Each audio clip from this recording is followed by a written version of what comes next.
पेट Bashirabad police station के हुदूद में कोमपल्ली में 48 साल सैयद सिद्दीक का बेदर्दाना कत्ल हुआ। सिद्दीक हफ्ते के बाजार में स्टैंड लाइट किराए पर देता था। चंद महीने पहले कुछ लोगों से उसका झगड़ा हुआ था। कल रात 7:30 बजे उन्हीं लोगों ने उसे तेजधार हथियारों से कत्ल कर दिया। सिद्दीक की मौके पर ही मौत हो गई। पुलिस के मुताबिक कत्ल में 5 अफराद शामिल थे। पुलिस ने तमाम मुल्जिमीन को गिरफ्तार कर रिमांड पर भेज दिया।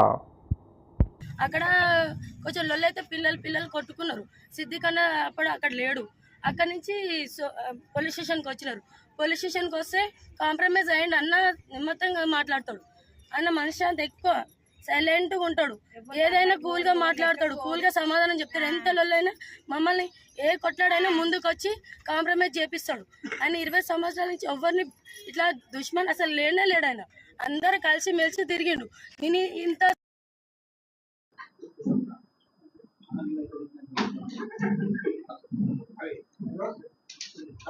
స్టేషన్ పరిధిలో నిన్న అనగా ఆదివారం సాయంత్రం 7:45 ప్రాంతంలో కోంపల్లిలో ఉన్నటువంటి సెంట్రల్ పార్క్ వెజిటబుల్ మార్కెట్లో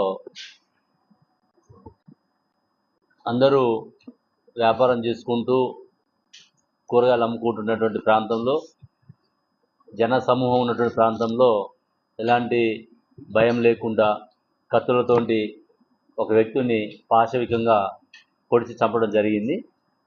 ఆ కేసుని ఇమీడియట్గా పోలీస్ స్టేషన్లో నమోదు చేసుకొని ఇమీడియట్గా మా additional DCP Purushottam, ACP Ramulu, inspector Vijayavardhan, SOT inspector Shyam Sundar Reddy, అదేవిధంగా మా డిఐ అజయ్, మొత్తం టీము ఎస్ఓటీ అండ్ ఇక్కడ పేట్ బషీరాబాద్ పోలీస్ స్టేషన్ జాయింట్గా టీమ్స్ ఫామ్ చేసుకొని అక్కడ పబ్లిక్లో కూడా మనకి ఫుటేజ్ కలెక్ట్ చేసుకోవడం జరిగింది.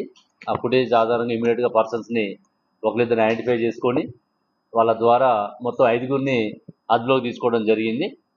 ఇందులో మనం వివరాలు చూసినట్లయితే ఇక్కడ మనకి చనిపోయినటువంటి వ్యక్తి సయ్యద్ సిద్దికి, ఇతనికి 33 సంవత్సరాలు ఉంటాయి, 38 ఇయర్స్. అంటే మెయిన్ రైవల్రీ ఏంటంటే వీళ్ళ మధ్య ఇద్దరు కూడా ఇప్పుడు మృతుడికి తర్వాత నేరస్తుడికి ఇద్దరు కూడా ఈ వెజిటేబుల్ మార్కెట్లో నైట్ పూట ఈ ఛార్జింగ్ లైట్స్ రెంట్కి ఇచ్చేటువంటి ఏజెంట్స్ ఉంటుంది, ఏజెంట్గా పనిచేస్తారు వీళ్ళు. ఆ రెంట్కి ఇచ్చే దాంట్లో ఇద్దరి మధ్య పోటీ జరుగుతున్నది. గత 15 సంవత్సరాలుగా ఈ సయ్యద్ సిద్దికి వాళ్ళ ఫ్యామిలీ చేస్తున్నది మేడ్చెల్లు, కోంపల్లి ఈ ఏరియాలో. ఇక్కడ ఉన్న